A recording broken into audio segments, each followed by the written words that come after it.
अस्सलाम जी। एडवोकेट बुरहान खान आपकी खिदमत में हाजिर है। उम्मीद करता हूँ तमाम व्यूअर्स खैर वाफ़े से होंगे। नाज़रीन, आज का जो हमारे पास कानून शहादत का जो आर्टिकल है वो 22 है। इसमें ये देखेंगे कि कौन सा ऐसा जो नेसेसरी फैक्ट है जो कि किसी दूसरे फैक्ट को एक्सप्लेन करता है, एक्सप्लेनेटरी फैक्ट होता है, किसी दूसरे फैक्ट को इंटरलिंक करता है, उससे मिल के जो पहला जो एक्ट हुआ है उस एक्ट को एलेबोरेट करता है या उसके ऐसा कोई कंटेंट्स हैं जो उसको जो प्रीवियस एक्ट को जो है वो प्रूव करते हैं या डिसप्रूव करते हैं।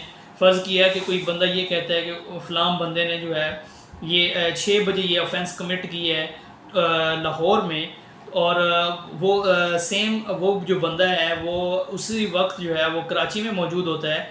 तो इतने शॉर्ट टाइम में कोई भी बंदा जो है वो इस जगह पे लाहौर में ऑफेंस कमिट नहीं कर सकता क्योंकि वो कराची में मौजूद है।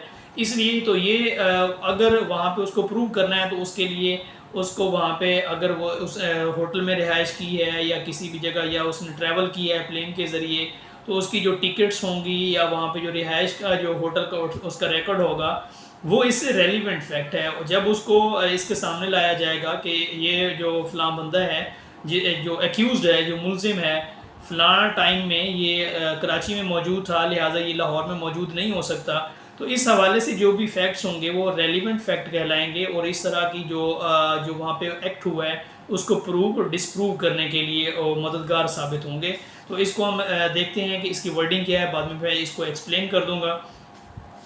Facts necessary to explain or introduce relevant fact. जैसे कि ये इसकी हेडिंग से है कि उस नेसेसरी है उसको एक्सप्लेन करता है, उसको मुतारिफ़ कराता है उस रेलिवेंट फैक्ट को।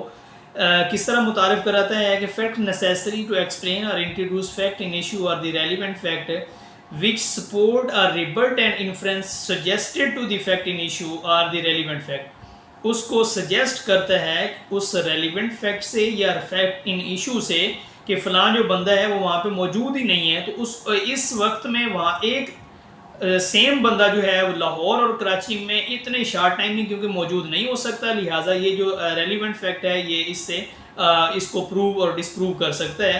Are which establish the identity of anything और द एनी पर्सन, या कोई भी उसकी आइडेंटिटी को शो करता है या उस बंदे को या किसी भी तरह की जो आइडेंटिटी है उससे रेलिवेंट जो है वो उसको शो करता है। इज़ रेलिवेंट फिक्स टाइम और the place which any fact in issue or the relevant fact happened, जो relevant fact happened हुआ है उसके सेम उस टाइम में जहाँ पे वो मौजूद नहीं है। अगर वहाँ पे कोई इस तरह का कोई वाक़या हुआ है, कोई इस तरह का वक़ूआ हुआ है, तो इस तरह के जो भी अवामिल होंगे उसको उसकी सपोर्ट में वो उसको प्रूव और डिसप्रूव करेंगे। और show how the relation of the parties by home any such fact was transacted or the relevant in so far as they are necessary for that purpose।